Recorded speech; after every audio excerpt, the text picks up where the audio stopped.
Hey everybody, this is Tracy here with another edition of A View from Tracy's Point, and we are here to recap 911, which airs on Fox, Season 1, Episode 3, which was titled Next of Kin.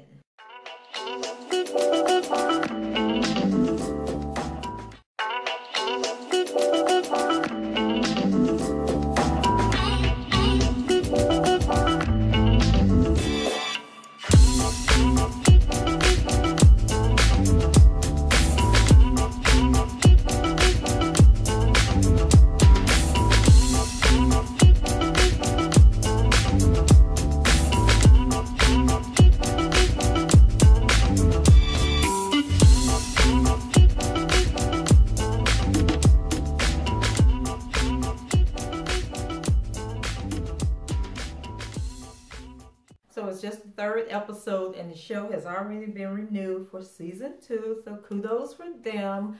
I just wish that Shots Fired had received the same enthusiasm as this show is, because even though this is a good show, it is not nearly as well written as Shots Fired was. And Shots Fired, I thought, was such an amazing show, and they deserved a second season. But Fox said that it was just a 10-episode movie and they didn't bring it back. So here we are a year later with 911. So let's go ahead and get into the recap.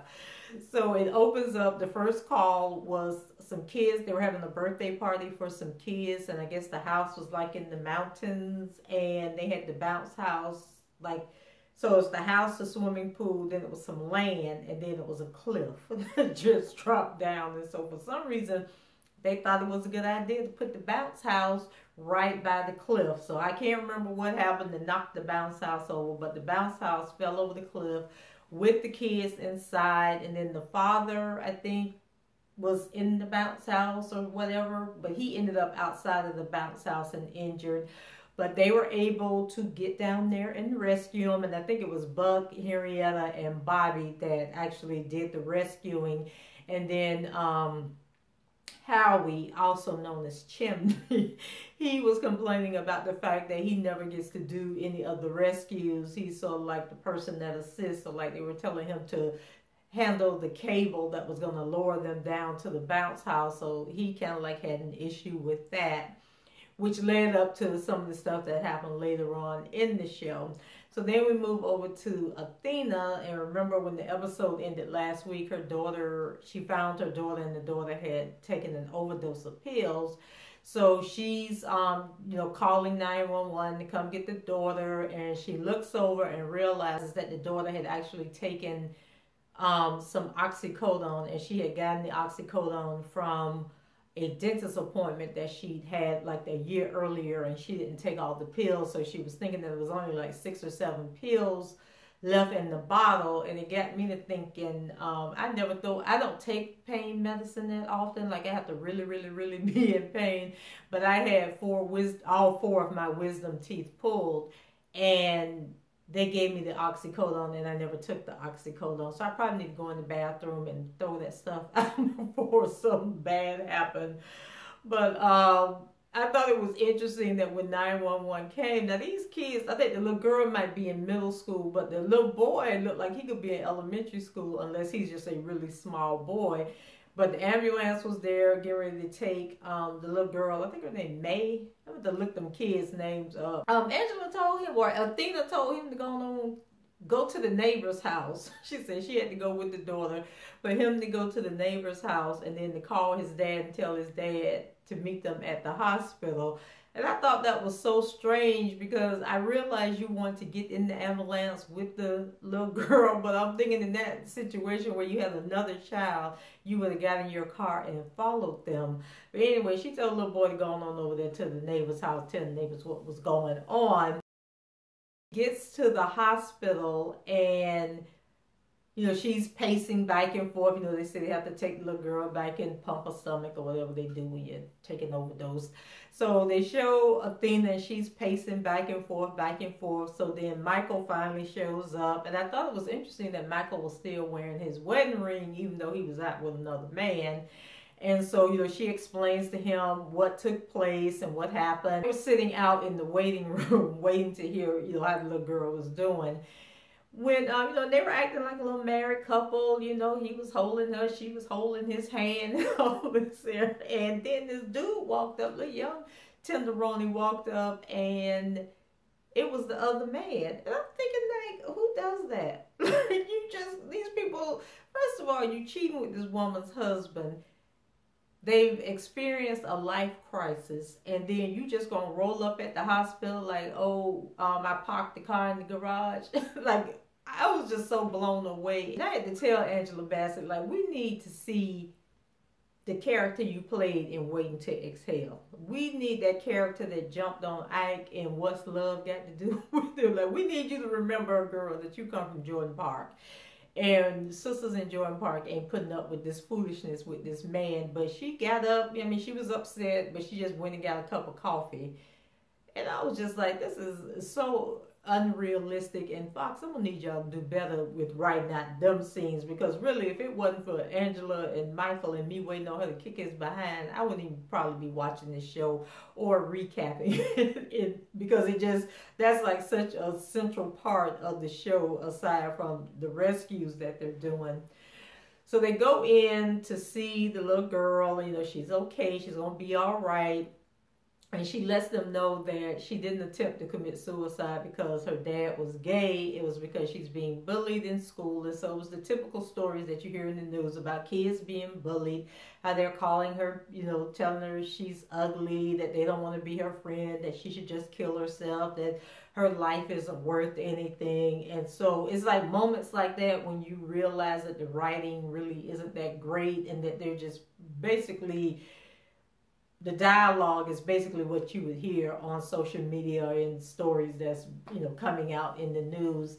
And so while they're talking to her and telling her, that she's beautiful and she has a good life and all this stuff, a social worker, well, actually it wasn't a social worker, it was a lady from Protective Services came in, and she basically told them that they were going to move the daughter, I guess, up to the psych ward, and she would be under like a 24-hour suicide observation. But in the meantime, and this was something I didn't know, that the parents, when your child tries to commit suicide, the parents aren't allowed to see the child for 24 hours.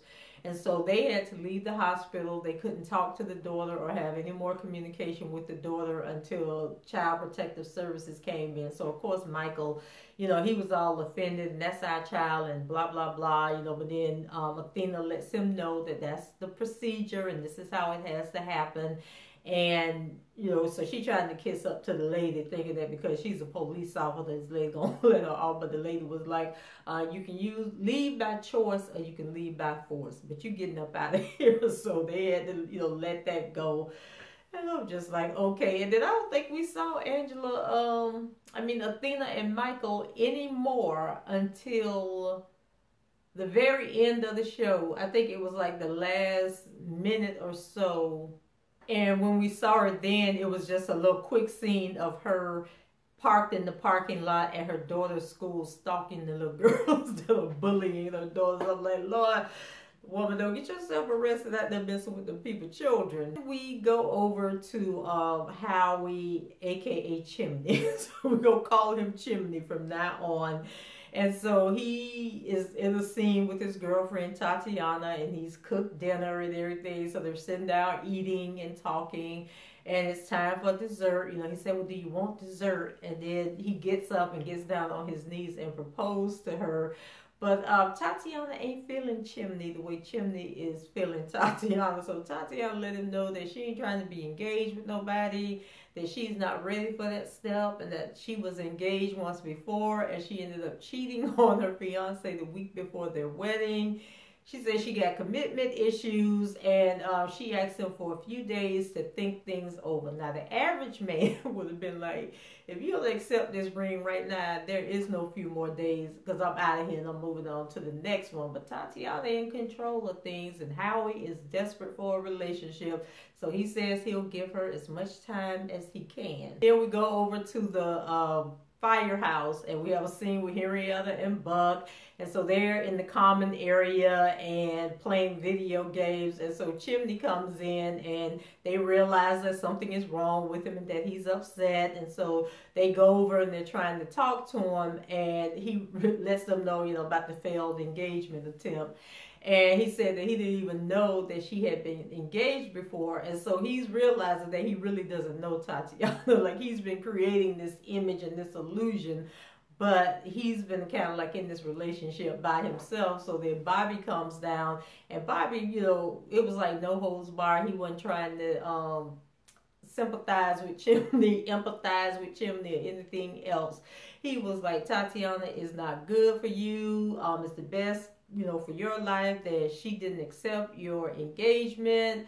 And I mean, he was just going off on Chimney, and he was telling him that, you're living a lie. You make up all these stories. She don't even know who you are, let alone you knowing anything about her life. And then we find out that Bobby was the one that actually cooked the food that Chimney had served the lady for dinner. So even that was a whole farce. So I don't know what's going on with Chimney in his life. He got upset and said that he needed to leave and get some air and think things over. And so he's driving, and he's like, angry and upset, and he's speeding and he's swerving all in traffic, going in and out, about to run people over. So there was this truck. It was like a construction truck. And he was trying to get around this truck, and he's swerving, and the truck was driving too slow, I guess. And so he's just driving erratically. And then all of a sudden he goes around, and there was something in the road, and he swerved to hit what was in the road. And he ended up veering off to the side. And then there was like those concrete barriers in the road. So maybe they were doing construction on the highway. And he ends up running like into the barrier. Well, he was slamming on brakes. I don't know if he crashed into the barrier or if he, just tapped it. But then the truck also ended up losing control and leaving the road. And the truck hit him from behind.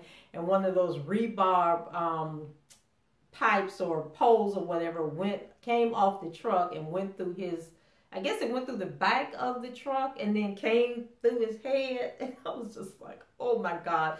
And don't quote me on any of that, because I was like this during the whole scene and doing all like this here. I had to put the TV on mute and everything. So by the time the rescue people got there, they let him know that he might not want to look at it. And I think they told him that it was one of his in the car. So Bobby goes over and he looks in, and so Chimney's talking to him, and Henrietta had came up, and he was saying, is it as bad as I think it is? And so he said he wanted to see, so they got the cell phone out and was letting him look at this pole through his head. And I was just like, oh my God. And he said that why doesn't he feel any pain? Why is he still alive and not dead or anything? So people on Twitter were saying that it was like a scene from Final Destination, when I know I've never watched them crazy movies. So they were talking to him, and then I thought it was so crazy that, like, I would have thought that they would have sawed the pole off his head, off the back part, and then,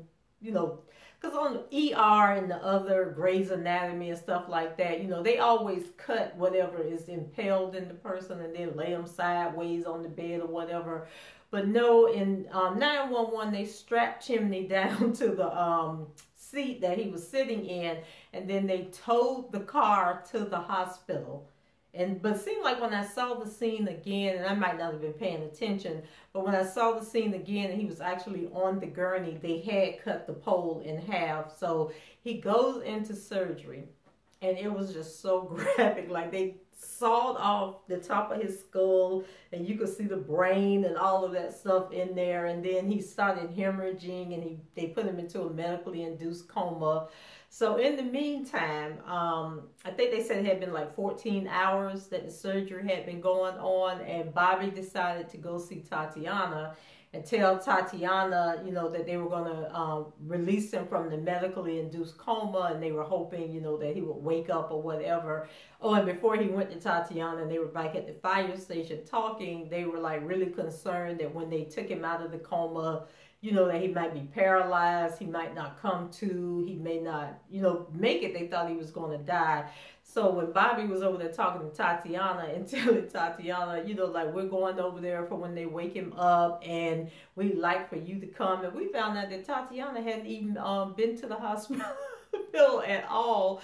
And she had all this food, and she was talking about how, you know, people was dropping the food off and stuff. So Bobby was telling her, you know, well, we're one big family. We all stick together. But Tatiana said she wasn't going to that hospital, that she didn't love Chimney. She wasn't going to that hospital. She didn't want to leave him on. And Bobby was telling her, but it's the right thing to do. Like, be human for a change. Show some humanity and give him a will to live. You know, like, when you wake up from such a traumatic experience, the more people that are surrounding you that love you and care for you, the better chances that you're going to recover.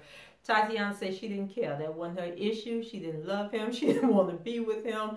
And if she go to that hospital and he wake up and see her there, then he was going to want her to stay, you know, until he fully recovered. And then it would be, oh, well, stay until he get back on his feet. And then she was like, well, what happens if he's paralyzed? And she was like, I ain't got time to be taking care of no paraplegia, quadriplegic, whatever he is. I'm moving on with my life.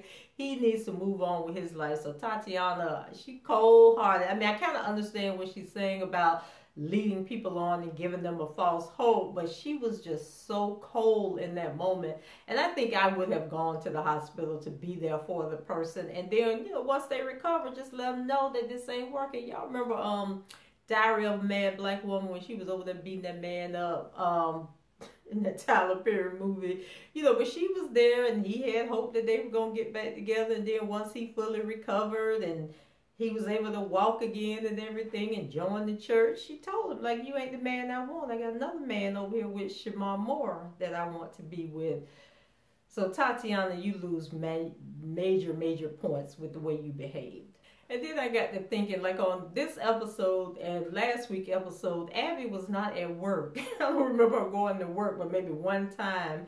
So I'm thinking, you know, they're always understaffed over there at the 911 office. So Abby, you need to get back to work. But we had a scene where she was arguing with her brother, Matt, because he wants to put the mother in a nursing home, but Abby wants to keep the mother at home and give her a good quality of life, and, you know, she doesn't want to have that burden of putting her mom in the nursing home. And I could really understand what she's saying, because, you know, you guys know that I have an adult daughter that has autism, and people always tell me, you know, why don't you put her in a group home, you know, so you can have a better life and you could do a lot of things that you want to do. But I just cannot see myself being an able-bodied person and putting my daughter in a group home when I am perfectly capable of taking care of her. And I want to be able to take care of her for as long as I can and not worry about how she's being treated at a group home, if she's happy, if she's fitting in. And the fact that she can't talk, so if somebody messing with her, then she wouldn't be able, you know, to tell me what was going on. Like, I'm sure she would act out and carry on and stuff, but I don't know. And for the moment, I just don't see myself doing that. So, Abby, I feel your pain.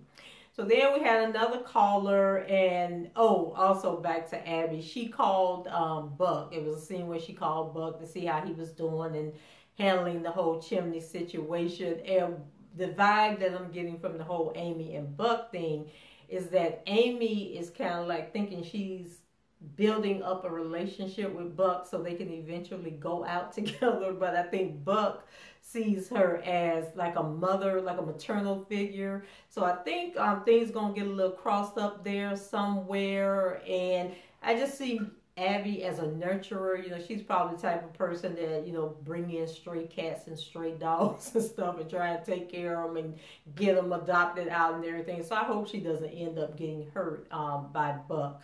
So let's go on to the next caller. And this person was calling to say that there was a bunch of people that were trapped in like a boxcar truck, and she didn't see the driver, but she could hear the people inside screaming for help.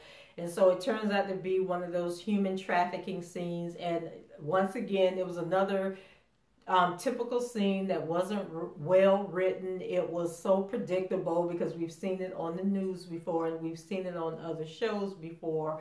So there were like 50 people in the back of this truck, and they had to cut the locks off to get the door open. And Henrietta went and looked in the cab, and she saw the driver's license of the truck driver. So when they finally get the people out, she looks into the crowd of people that's looking on, and she recognizes the driver. She goes over, body slams the guy, you know, telling him he's a worthless piece of crap, and then she yells out, can somebody with a badge and a gun come over here and take care of him? So I thought that scene was very weak and very poorly written. And I just really feel sorry for the, you know, the people, the immigrants that are trying to come over here, like the, you know, the Hispanic people that come over and they get, you know, caught up in the human trafficking and, you know, have to go through situations where they're, you know, put into these box cars where they're being transported from state to state, you know, and they end up dying from heat and suffocating in the back of the cars. And then you have the people from Haiti,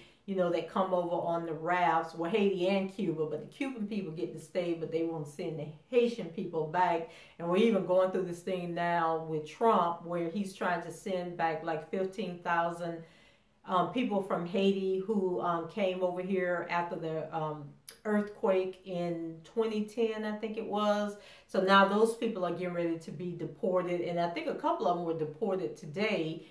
And, you know, just people are risking their lives to be in America only to come over here and be treated like crap, having to work, you know, for pennies on the dollar and stuff like that. It's just crazy. And then I think the last thing that really happened on the show was Buck, Henrietta, and Bobby end up going to the hospital to see Chimney. And so they're standing there, and Buck is talking to him because Abby had told him, you know, just talk to him like you would talk to anybody else, like there's nothing wrong, and he didn't have his pole going through his head.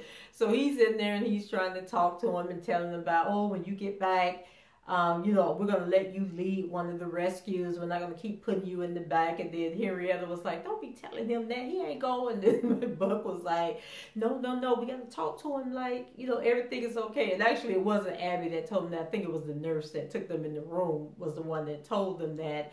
But anyway, while they were talking, and when Buck said that, Chimney squeezed Bobby's hand, and then he opened his eyes and everything. And so Henrietta tells him that she was having trouble reaching his parents, and she thought that it was because there was like a 16-hour time difference, and she might be calling at the wrong time. But then I got to thinking, well, they already said Chimney's whole life is a lie. So I'm thinking that he doesn't have any parents, and he probably was kidnapped, and maybe he was over here as part of a sex trafficking ring, and that's going to come out. But I'm sure there's going to be some dramatic story that's going to come out about Chimney and why they can't get in touch with his parents, or maybe his parents disowned him.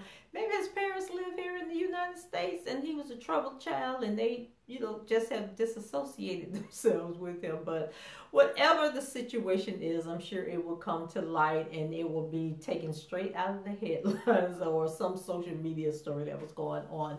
So anyway, guys, that's it for me. Leave your comments below. Let me know if I forgot anything. Rate the video. Subscribe to the channel if you haven't done so already. And until the next time, I'll talk to you guys later. Bye-bye.